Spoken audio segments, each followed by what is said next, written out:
오늘 설교 제목은 성정이 같은 사람이라는 제목으로 말씀을 전하고자 합니다. 히브리서에도 보면 엘리야는 우리와 성정이 같은 사람이었다라고 기록을 하고 있고, 성정이 같은 사람인데 그가 기도했을 때 3년 6개월 비가 안 왔고, 그가 기도했을 때 3년 6개월 동안 내리지 않던 비가 내리기 시작했다. 하나님께서는 엘리야와 성정이 똑같은 사람 우리를 사용하셔서 이 세상에 하나님의 역사를 행해 가신다. 그런 말씀이 있습니다. 여러분, 오늘 이 말씀을 통해서 내 삶에 일어나는 희노애락, 이 속에 하나님의 뜻이 분명히 있습니다. 엘리야나 오늘 이 본문의 바울이나 바나바나 우리와 다 같은 성정의 사람인데, 하나님께서 이분들을 사용하셨듯 오늘 2026년을 살아가는 이 시대 가운데 하나님의 사람으로 우리를 사용하실 수 있는 이 연결이 다시금 확실하게 이어질 수 있기를 주의 이름으로 축원합니다. 아멘. 성경에 나오는 많은 위인들과 일반 다른 종교 또 역사서에 나오는 위인들의 다른 점이 뭐냐면, 성경에 나오는 위인들은 하나같이 연약함이 다 있었고, 그 연약함을 감추지 않고 낱낱이 적나라하게 기록해 놓은 것이 다른 위인들과 특징입니다.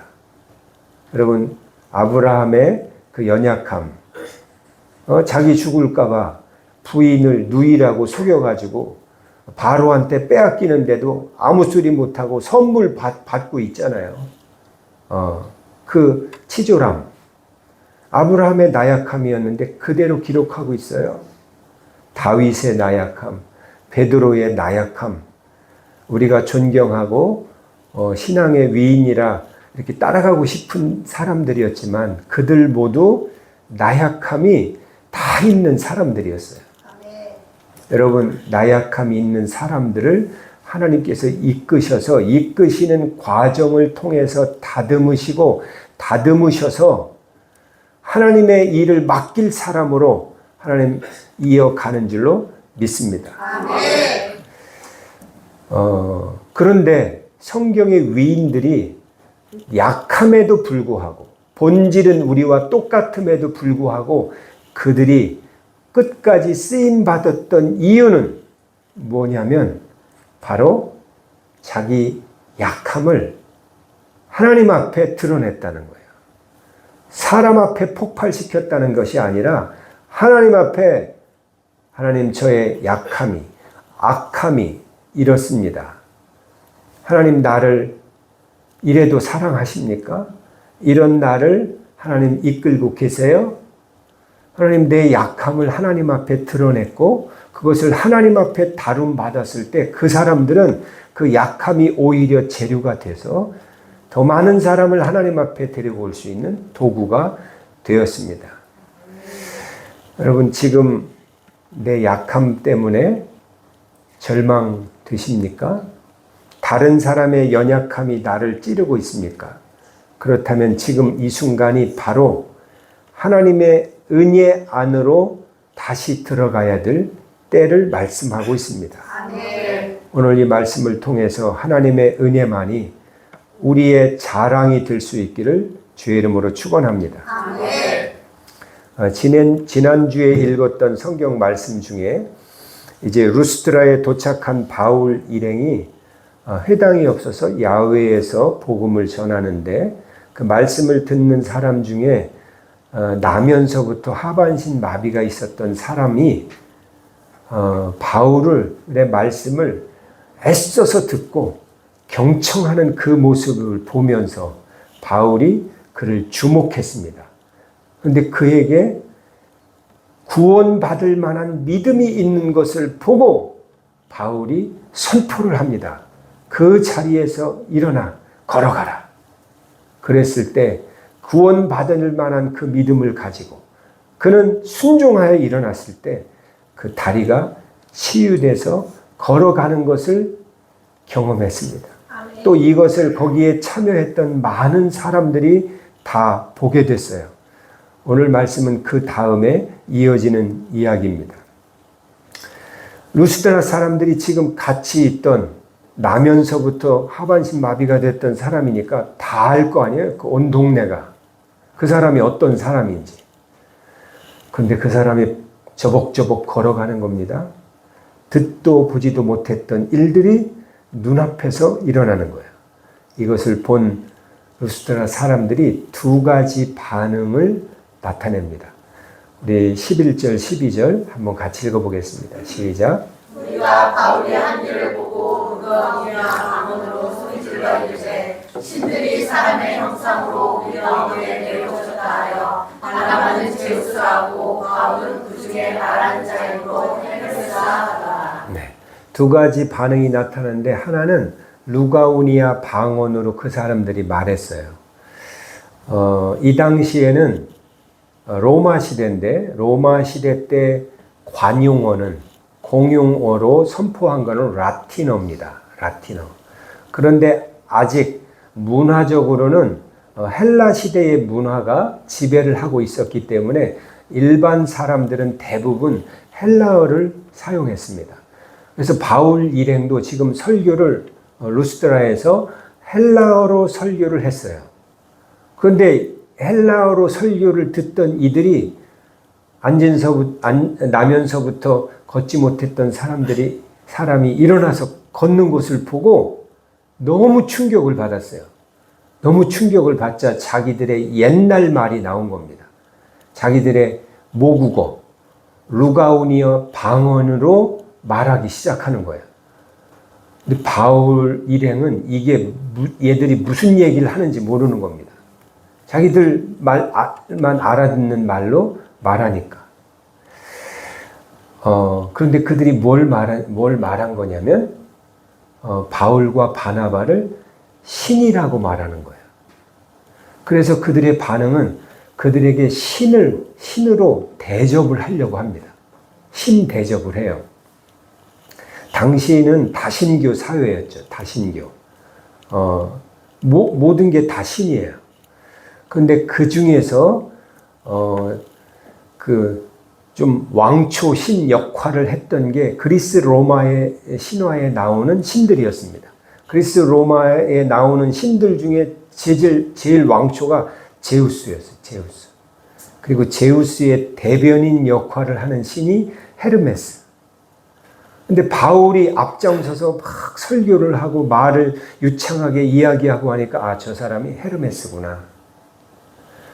헤르메스가 사람의 모습을 입고 내려왔구나. 근데 뒤에서 그것을 딱하니 풍채 좋은 사람이 딱하니 버티고 서 있어요. 바나바입니다. 저 사람은 제우스구나. 이야, 우리가 그냥 그동안 말로만 듣고 돌로만 새겨놨었지. 이 제우스와 헤르메스에서 듣기만 했는데 제사만 드렸는데 우리 눈앞에 나타났다. 제우스가 내려오셨다. 헤르메스가 내려오셨다. 이거를 루가우니아 방언으로 말하기 시작하는 겁니다. 여러분 얼마나 감격스럽겠어요. 여러분 기도 막 성령 받기 전에는 기도해도 이걸 어떻게 10분 1시간을 하지? 이거 무슨 재미로 하지? 그렇게 느끼잖아요. 그죠? 근데 성령님을 만나면 이 맛에 하는 거구나. 기도가 이분과 교제하는 거구나. 이걸 알게 되죠. 지금 이분들이 똑같지는 않지만 수십 년 제사만 드렸는데 지금 눈앞에 신이 나타난 거예요. 그러니 얼마나 전율이 일겠어요. 제우스가 내 눈앞에 나타났다. 헤르메스가 나타났다. 우리 이분들한테 빨리 제사 드려야 되겠다. 이렇게 생각했다는 겁니다. 그런데 여러분, 지금 루가우니아 방언으로 말하고 있는데 바울과 바나바는 이 소리를 못 알아듣고 있어요. 그런데 자기들을 보면서 막 박수치고 환호하고 막 눈물 흘리고 막 춤을 추고 좋아하고 환대하고 그래요. 그럼 바울과 바나바 입장은 싫어요, 좋아요? 좋겠죠. 좋겠죠. 너무 좋습니다.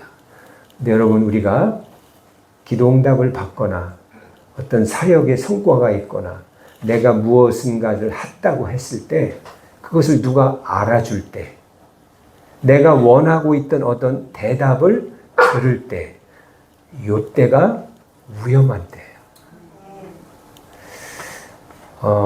뭔가 내 안에서 환호가 일어나고 기쁨이 일어나는데 이게 성령과 함께하는 기쁨이 아닌 나 때문에 기뻐하는 것.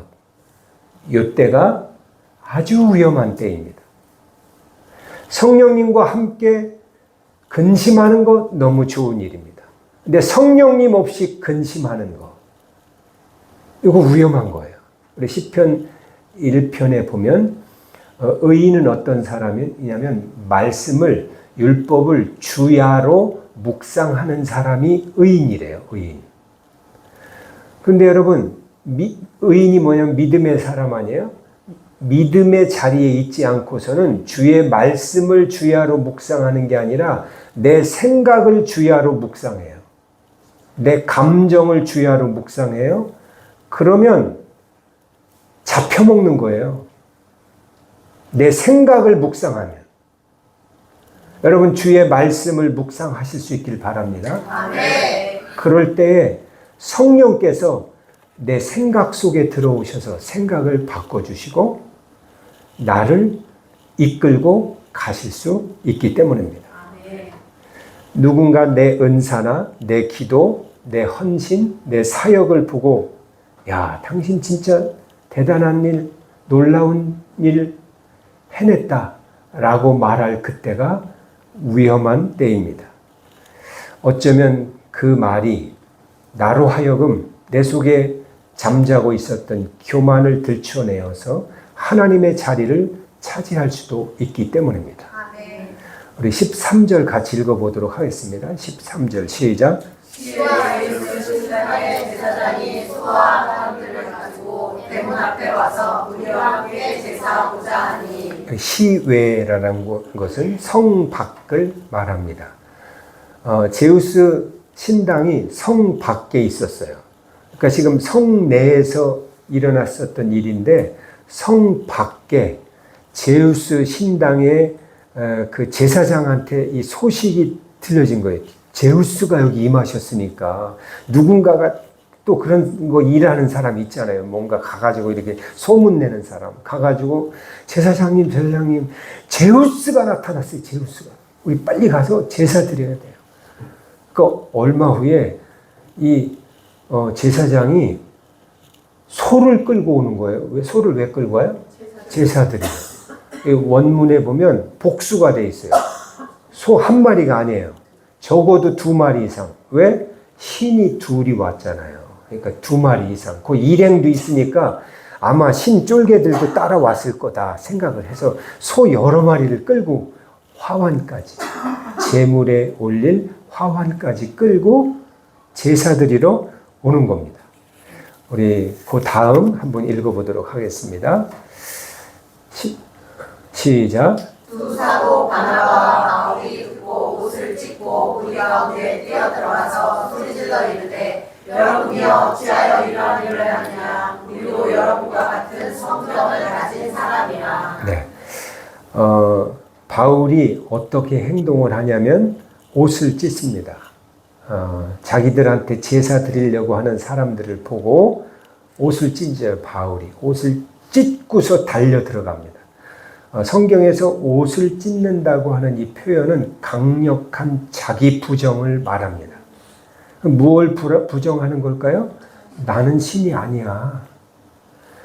지금 바울은 이들이 숭배하는 것을 버리고 영원하신 예수 그리스도 되신 하나님, 그분을 섬기라고 지금 여기 복음 전하러 왔는데 자기들이 우상이 돼버린 거예요. 지금 자기들이. 그러니까 이게 말도 안 되는 이야기죠. 그러니까 우리는 아니야. 강력하게 자기를 부정하면서 옷을 찢고 앞에 나아가서 이야기하는 겁니다. 그래서 만류를 합니다. 뭐라고 만류해요? 왜 이런 일을 하느냐? 우리가 너희들 이런 일 못하게 하려고 복음 전하러 왔다. 우리는 너희들과 같은 사람이야. 우리는 신이 아니야. 단도직입적으로 이야기하죠. 여러분, 당연히 이렇게 바울이나 바나바라면 이렇게 했어야지가 아니라 실제로 우리가 그 당시에 사람들에게 고난을 당하다가 이런 일을 겪었다면 내가 어떻게 반응했을까? 이게 쉬운 일이 아니거든요. 그럼 우리가 하나님의 일을 하지만 하나님은 아닙니다. 하나님의 능력이 우리 가운데 나타나고 하나님의 은혜가 내게 덧입혀져서 사람의 모습이 감추어지고 신적 본성이 드러날 때도 있지만 그렇다고 해도 우리는 하나님이 아닙니다. 결코 하나님의 자리를 대신 차지해서는 안 되고 그런 마음조차도 가져서는 안 된다는 말씀입니다. 그래서 오늘 이 본문에 눈여겨보아야 될 구절은 바울이 말한 이 부분이에요. 우리는 성정이 같은 사람이다. 요겁니다. 우리는 성정이 같은 사람이다. 저와 여러분은 성정이 같죠? 네. 바울도 이야기하는 거예요. 루스다 사람들이요. 너희들과 우리들이 성정이 같은 사람이다. 성정이 같다라고 하는 걸 국어 사전을 찾아보니까 사람의 성질과 마음이 같다라는 뜻입니다. 근데 여러분, 사람의 성질이 같아요? 다 달라요. 급하고 조금 고집스럽고 한 사람이 있는가 하면 아주 느긋하고 유순하고 또 이제 또 더 가면은 술에 술 탔는 물에 물 탔는 미지근한 사람도 있고 다 달라요. 성질이. 마음도 다 달라요. 마음도. 그래서 이 우리나라 번역만을 가지고는 이 뜻이 명확하지가 않아요. 그래서 이 원문을 보면 이 성정이 같다라고 하는 이 뜻이 뭐냐면 호모이오 파데스입니다. 호모. 많이 들어봤죠? 호모. 같다라는 뜻이거든요. 같다. 호모가 같다라는 뜻이에요. 남자들끼리 사귄다 해서 같은 종끼리 사귄다. 같은 남자끼리 사귄다 했을 때 호모라고 하잖아요. 호모이오스. 같다라는 이고 파데스라고 하는 말은 무엇을 겪다 이 말입니다. 무엇을 겪다. 어떤 것을 고통당하다. 이런 말입니다. 그러니까 호모이오 파데스라는 말은 같이 겪어오다. 같이 고통을 당해왔다. 이제 그런 말이에요. 그러니까 루스드라 사람들이요. 너희들이나 우리나 다 똑같이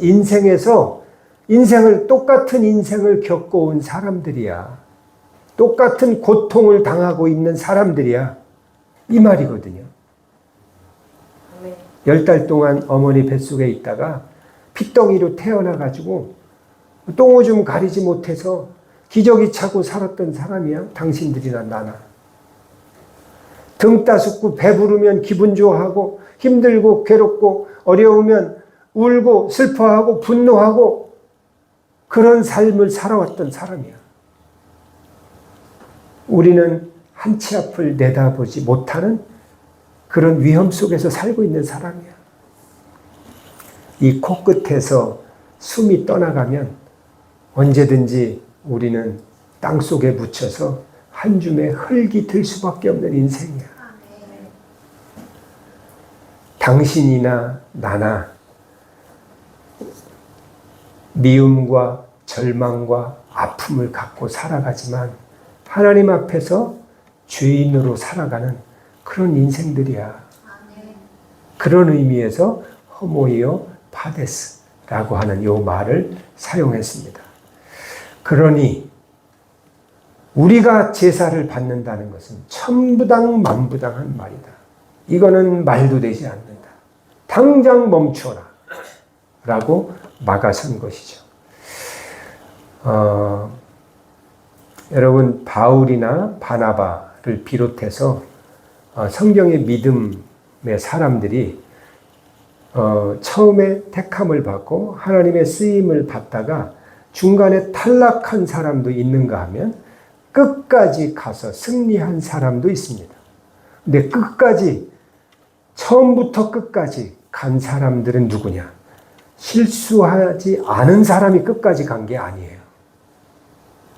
실수했어도 다시 하나님 앞에 돌이켜서 회개한 사람. 아멘. 하나님 앞에 죄를 지었어도 하나님이 너 죄야!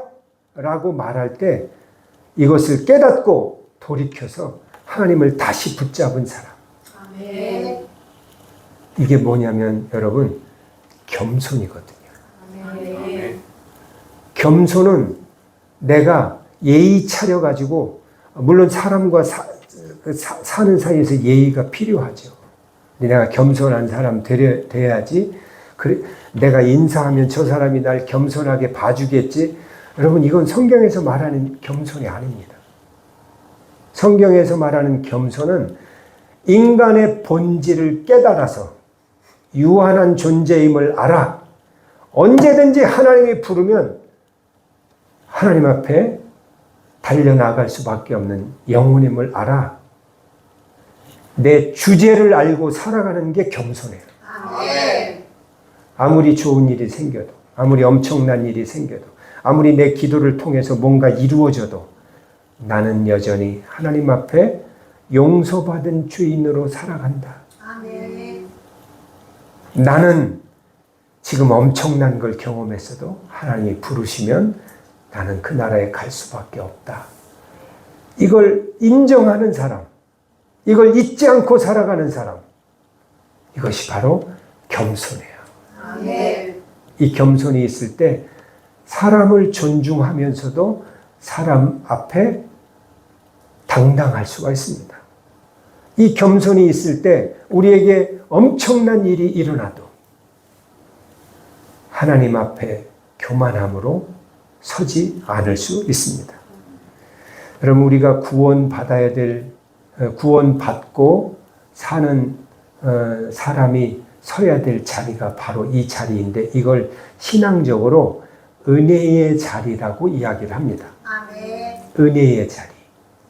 아멘? 아멘. 그래서 바울은 나는 제사받을 사람이 아니다. 나는 성정이 똑같은 사람이다 말한 바울이 고린도전서에서 자기의 본질에 대해서 이렇게 이야기를 하고 있습니다. 우리 고린도전서 말씀 한번 같이 읽어봅니다. 시작. 그러나 내가 나된 것은 하나님의 은혜로 된 것이니 내게 주신 그의 은혜가 헛되지 아니하여 내가 모든 사도보다 더 많이 수고하였으나 내가 한 것이 아니요 오직 나와 함께 하신 하나님의 은혜로라.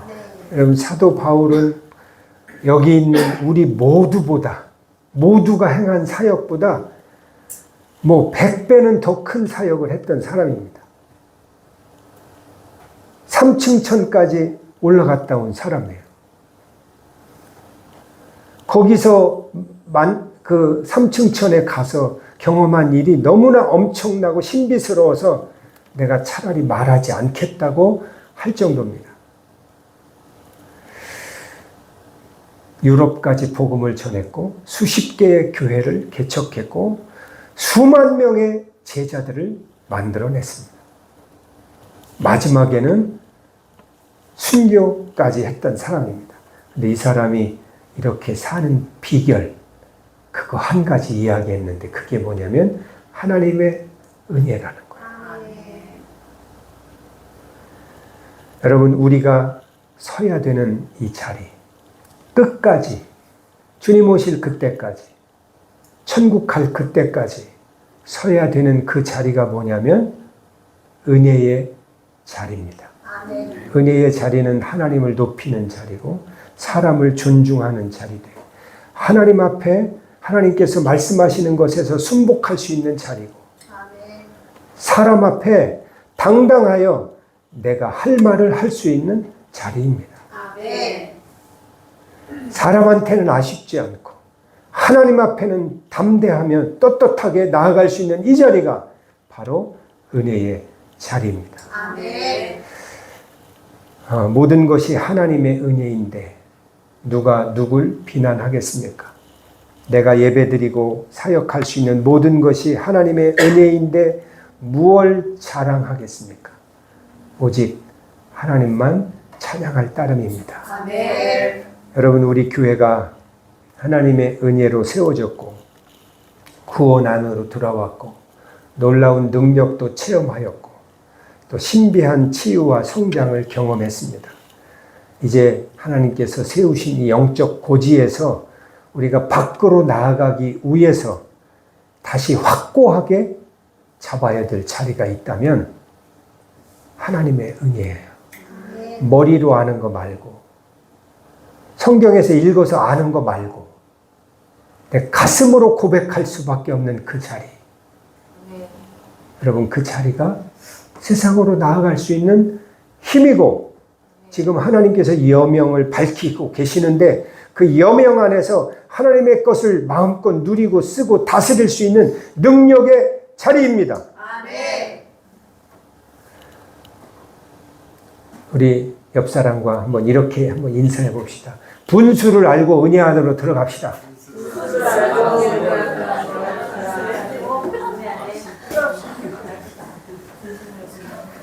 네. 분수는 수학 시간에만 아는 게 아니라 우리가 신앙생활 할 때 늘 분수를 알고 은혜를 기억하는 것. 이것이 하나님을 놓지 않는 가장 중요한 방법입니다. 그런데 만약 우리가 이 하나님의 은혜를 망각하는 순간 내 판단이 앞섭니다. 은혜가 떠나는 순간 내 업적으로 나를 세우려 합니다. 그 은혜가 떠나는 순간 내 안에 잠자고 있던 죄의 본질이 나를 휘감습니다. 여러분, 대표적인 예로 기드온이라고 하는 사람이 있습니다. 기드온, 이 사람 엄청 겸손했던 사람이에요. 하나님께서 사사로 세우고자 그 많은 사람 중에서 사사로 딱 낙점돼가지고 천사를 보냈어요. 천사가 큰 용사요 하고서 이 기드온을 부르는데 숨어 너무 저 같은 게 어떻게 하나님의 일을 할 수 있습니까? 저는 부족합니다. 이런 심정으로 대했던 사람이 기드온이에요. 사울도 처음에 그랬었죠. 너무 겸손했던 사람입니다. 근데 하나님의 그를 다루어 가셔서 사사의 일을 감당할 수 있도록 훈련시켜 가시죠. 그래서 기드온 몇 명? 300용사. 300용사를 데리고 무려 한 2만 명 되는 미디안 군사를 물리쳐요. 300명 가지고 아주 사거리 물리칩니다. 그래서 이스라엘을 핍박하고 압제했던 미디안의 세력이 완전히 사라집니다. 그 이후 40년 동안 평화가 임하게 됩니다. 근데 문제는 그 다음이었어요. 미디안을 물리치고 난 이후에 그렇게 겸손했던 기드온이, 그렇게 하나님 말씀에 순종했던 기드온이 딱 이루어진 걸 보자. 내가 했잖아. 엄청난 일을 했잖아, 지금. 하나님이 나를 붙잡고 있어서 한 건 모르고, 내가 했네? 이야, 10만 명을 내가 물리쳤어? 내가 이 나라에 평화를 가져오게 했어? 야, 대단하네? 요것이 들어온 순간, 그때부터 기드온이 교만해지기 시작해요. 그래서 성경에 보면 기드온의 아들이 무려 71명이에요. 71명. 아들만 71명. 그러니 딸이 반반씩 한다래도 142명. 그러니 첩은 얼마나 많겠어요? 첩은. 첩 이름이나 다 기억할지 모르겠어요.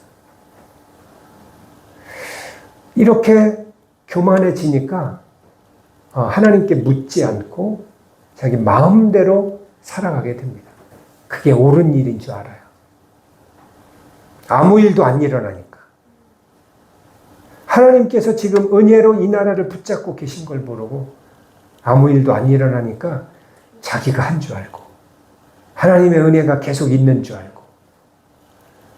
그러나 그 다음 대에서 엄청난 일이 일어납니다.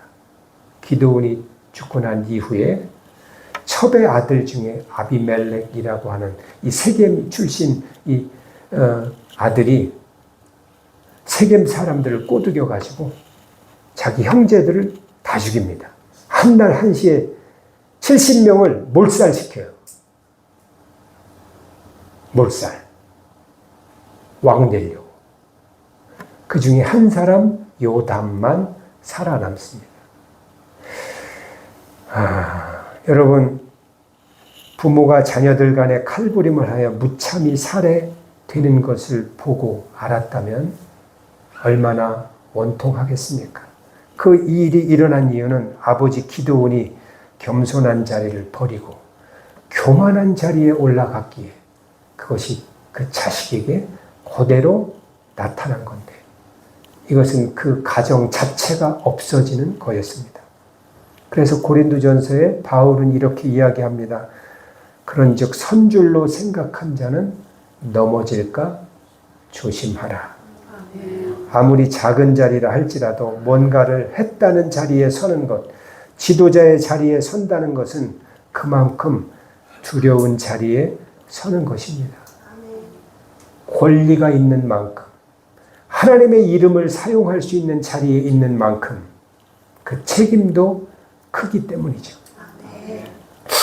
예전에도 한번 제가 이야기했었지만 제가 서울에서 부목사를 할 때 부목사 사택은 교육관 3층에 있었습니다.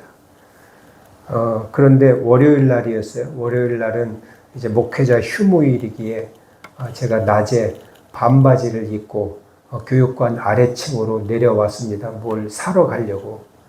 그런데 교회에 월요일 날 왔던 어떤 여자 성도님이 저를 보더니 깜짝 놀라는 거예요.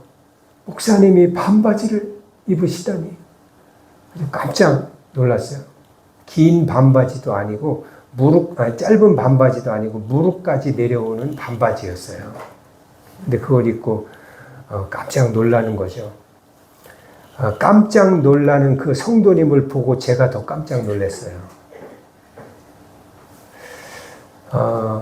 짧은 사건이었고 에피소드지만 그걸 통해서 제가 두 가지를 느꼈습니다.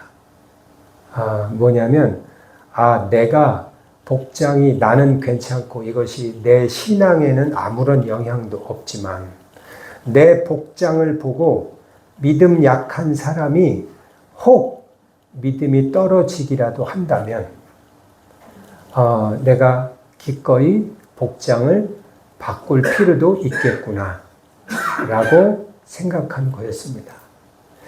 또 하나는 성도들은 목사님이 자기들과는 다른 사람으로 생각하는 사람들이 있구나. 성정이 똑같은 사람이 아니라 뭔가 특별한 사람이겠구나 라고 생각할 수 있다는 것입니다. 그래서 이 목사라고 하는 이 자리가 그렇게 생각하는 사람들에게 말씀을 잘못 전하고 잘못 권면을 한다면 그들을 정말 지옥으로 인도할 수도 있겠구나 라고 하는 이 책임적인 자리였습니다. 다시 말하면 내 분수를 나도 알고 살아야 되겠구나.